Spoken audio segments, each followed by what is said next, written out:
Selamat pagi, kawan-kawan. Perkenalkan, nama saya Pancu Segi. Saya berasal dari Prodi Agrotek. Di sini saya akan meringkas tugas UTS, yaitu Amaliyah dan Budaya NU. Dosen pengampu Salman Al-Faraisi. Baik, di sini saya akan meringkas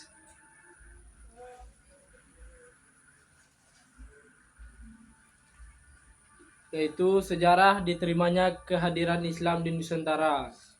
Dengan kondisi keagamaan masyarakat yang menganut paham anisme Indo-Budaya, tidak bisa dilepaskan dari cara dan model pendekatan dakwah para mubalis Islam.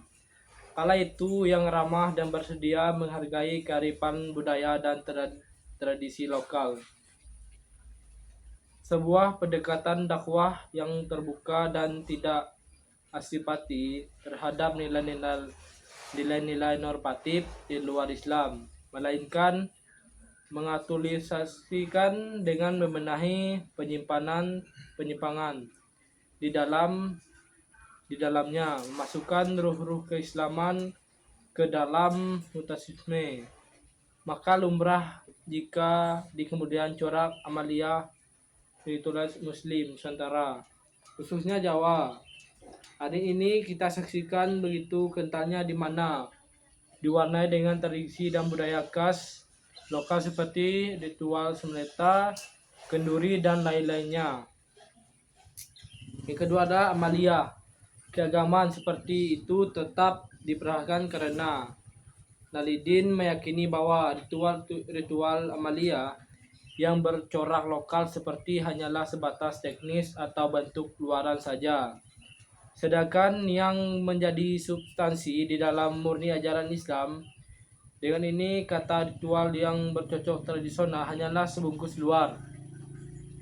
Sedangkan isinya adalah nilai ibadah yang dianjurkan oleh Islam. Baik, selanjutnya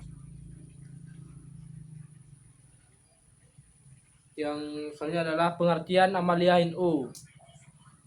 Amaliyah nadali adalah amalan perbuatan lahir baik yang berhubungan dengan ibadah, mualah maupun akhlak yang biasanya dilakukan oleh kaum nadilin. Biasa jadi secara normal warga Jabridin Nadatul Ulama atau bukan. Nadatul Ulama memperjuangkan berlakunya agama ajaran Islam As-Sunnah Al-Jamaah. Oleh karena itu, menurut NU, cara berpikir dan bertindak, cara berteologi maupun beramal yang benar didasarkan pada ajaran Islam. Al-Asul wal Jamaah. Menurut NU, agama Islam adalah Al-Sunnah Jamaah, maka kaum Nahidin tidak mendasari perbuatan kecuali para Al-Sunnah Al-Jamaah. Secara praktis, Amaliyah Al-Sunnah wal Jamaah NU didasari pada berteologi menurut mazhab teologi Al-Syah dan Maturin dalam bidang fiqh, mengikuti salah satu madhab 4 yaitu Nafi, Maliki, Syarif, dan Hambali, serta mengamalkan tawasub sesuai dengan tawasub Imam Al-Jaunuddin Al-Baghdadi dan Imam Al-Ghazali. Selanjutnya adalah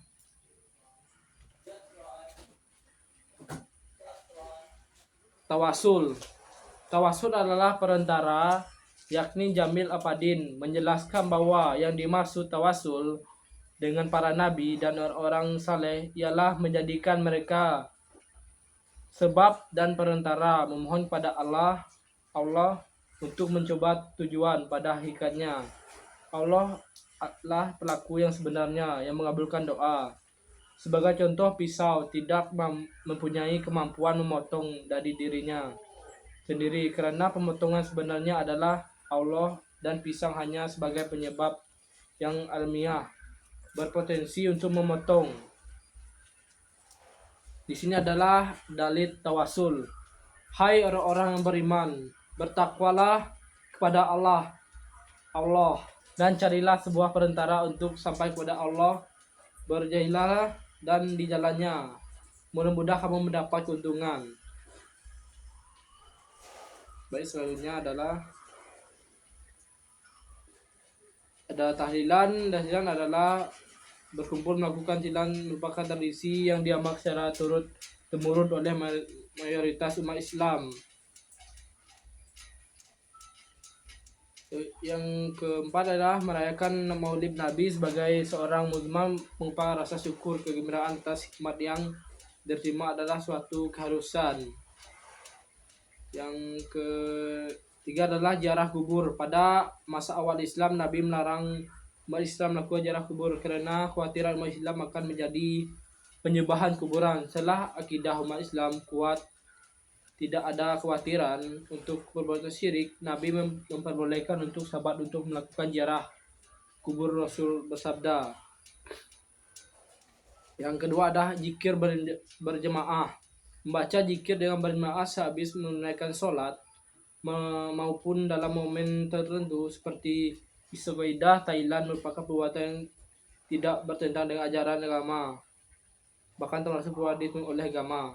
Di sini saya akan menjelaskan latar belakang budaya dalam NU.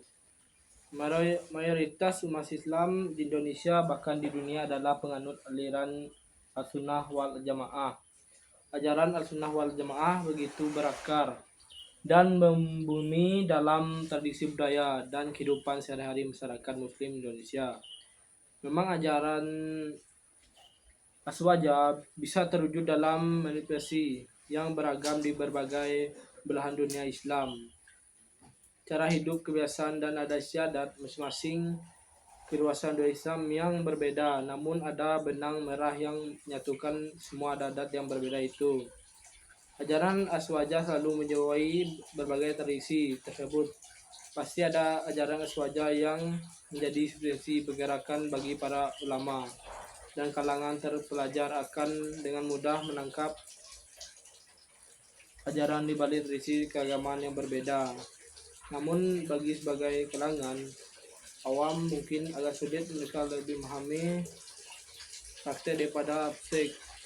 Dari sinilah timbullah salah paham terhadap tradisi tersebut. Baik, segitu yang saya bisa jawabkan tentang latar belakang budaya